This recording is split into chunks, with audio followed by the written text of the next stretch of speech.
پھر لوگوں کی وہ باتیں جب ہم تک پہنچتی ہیں، جس کے بارے میں بات کی جا رہی ہوتی ہے، جب اس تک پہنچتی ہے تو وہ شخص بڑی اذیت کا شکار ہو جاتا ہے،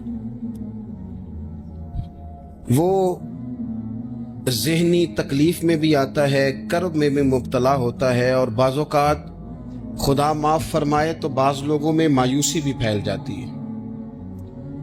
آپ قرآن مجید فرقان حمید کو دیکھیں تو اللہ تعالیٰ نے قرآن مجید میں فرمایا کہ وَإِذَا قِيلَ لَهُمْ آمِنُوا كَمَا آمَنَ النَّاسُ، جب منافقین سے کہا جائے کہ اس طرح ایمان لاؤ جس طرح کے باقی لوگ ایمان لائے ہیں، یعنی صحابہ کرام، قالوا تو وہ کہتے ہیں آنؤمنوا کما آمن السفہاء، ہم اس طرح ایمان لے آئیں جس طرح معاذ اللہ یہ بیوقوف ایمان لائے، ان کی طرح ایمان لے آئیں۔ الا انہم هم السفہاء، اللہ فرماتے ہیں خبردار ہو جاؤ یہی بیوقوف ہیں، ولکن لا یعلمون، لیکن یہ جانتے نہیں، انہیں اس بات کی خبر ان لوگوں کو جو کائنات کے بہترین لوگ ہیں زمین پر، انبیاء کے بعد صحابہ، ان کو لوگوں نے بیوقوف کہہ دیا، باتیں کر دی۔ آپ قرآن مجید دیکھیے سورہ قلم کے اندر اللہ تبارک و تعالی نے اس بات کا بھی جواب ارشاد فرمایا ہے، جب لوگوں نے کہا تھا کہ معاذ اللہ حضور تو مجنون ہے، تو اللہ نے فرمایا محبوب آپ رب کے فضل سے مجنون نہیں ہیں، بلکہ اللہ نے آپ کو خلق عظیم کا مالک بنایا ہے۔ وَإِنَّكَ لَعَلَىٰ خُلُقٍ عَظِيمٍ، لوگ بات کرتے ہیں اور کر جاتے ہیں اور شوق رکھتے ہیں تبصرہ کرنے کا۔ تو میں نے بہت سارے لوگ ایسے زندگی میں دیکھے ہیں جو لوگوں کی باتوں کی وجہ سے اذیت میں آ گئے، تکلیف کا شکار ہو گئے، اور میں اور آپ تو کسی کھاتے میں نہیں۔ حضرت ابوبکر صدیق رضی اللہ تعالیٰ عنہ جیسے لوگ، افضل البشر بعد الانبیاء بالتحقیق حضرت صدیق اکبر، آپ قرآن مجید 30ویں پارے کی تلاوت میں یہ بات دیکھیں گے کہ جب حضرت ابوبکر صدیق نے غریب غلاموں کو خرید کر آزاد کرنا شروع کیا، حضرت بلال حبشی کو، حضرت عامر بن فہیرہ کو اور کچھ غلاموں کو خرید کر آزاد کیا، تو لوگ کہنے لگے کہ یہ بلال نے کبھی کوئی احسان کیا ہوگا ابو بکر پر، تبھی تو خرید کے آزاد کیا ہے، ورنہ کیا ضرورت تھی اتنے پیسے لگانے کی، کوئی تو بات ہوگی۔ اللہ تعالیٰ نے اس کا بھی قرآن مجید میں اعلان فرمایا ابو بکر نے جو کیا ہے رب کی رضا کے لیے کیا ہے۔ تو گفتگو کرنا، بات کرنا، لوگوں کا اتنا یہ خطرناک مزاج ہے، ایک جملہ کہہ کے لوگ سائڈ پہ ہو جاتے ہیں، بندہ بیچارہ ساری رات تڑپتا رہتا ہے، ایک فکرے کا تبصرہ کر کے لوگ کونے میں چھپ جاتے، اور کسی آدمی کے لیے وہ اسے سولی پہ لٹکا جاتے، اپنی زبان کے تیروں سے لوگ پریشان کرتے۔ پہلے تو اللہ سے یہ معافی مانگیں کہ رب اس جرم سے ہمیں محفوظ فرمائے۔ اور اب تو لوگوں کی زبانیں اتنی لمبی ہو گئیں کہ وہ صحابہ تک چلی گئی ہیں، اہل بیت نبوت تک چلی گئی ہیں۔ تبصروں کے شوق میں لوگوں نے یہ دیکھا ہی نہیں کہ میری حیثیت کیا ہے اور میں بات کس کی کر رہا ہوں، میری اوقات کیا ہے اور میں تبصرہ کس پہ کر رہا ہوں۔ بے باک ہونا اور بات ہے، اور بدتمیز ہونا، ان دونوں میں فرق ہوتا ہے۔ تو میرے عزیز، ایک تو اس سے پرہیز کریں، اور کہیں گے اب ہوتا کیا ہے، ہم اس کا نفسیاتی اثر لیتے ہیں، ہم اس کا اثر لیتے ہیں۔ میں اکثر کہتا ہوں سارے لوگ ہی کانوں کے کچے ہوتے ہیں، کچھ تھوڑے زیادہ ہوتے ہیں، کچھ تھوڑے کم ہوتے ہیں، اور بعض لوگ کہتے ہیں اتنے لوگ فلانے بندے کی بات مانتے ہیں۔ تو میں نے کہا دنیا میں تو آج بھی کافر زیادہ ہیں، کافر زیادہ ہیں، شیطان کے پیروکار آج بھی، تو زیادہ ہونا کوئی حق کی دلیل ہے ہمیشہ؟ یہ کیا بات ہوئی کہ فلانے کی اتنے لوگ بات مانتے ہیں؟ یہاں تو میں نے یہ دیکھا ہے اس معاشرے میں کہ جھوٹے سے جھوٹا آدمی، اس کے بھی فالوور ہوتے ہیں، دغے باز سے دغے باز بندہ، اس کے بھی گویوں کے فالوور، اداکاروں کے فالوور، فلانے کے فالوور۔ اس کا یہ تو بھئی انسان کا مزاج ہے، ہر بندہ کانوں کا کچا ہے، کوئی تھوڑا زیادہ کچا ہے، کوئی تھوڑا کم کچا ہے۔ تو باتیں تو ہوگی، لوگ منہ میں زبان رکھتے ہیں تو گفتگو تو کریں گے۔ اب یہ اثر لینے والے پہ ہے کہ وہ اس کا اثر کس طرح کا لیتا ہے۔ ہمارے ہاں بڑے بڑے سمجھدار لوگ نفسیاتی ہو جاتے ہیں، بڑی بڑی سمجھدار خواتین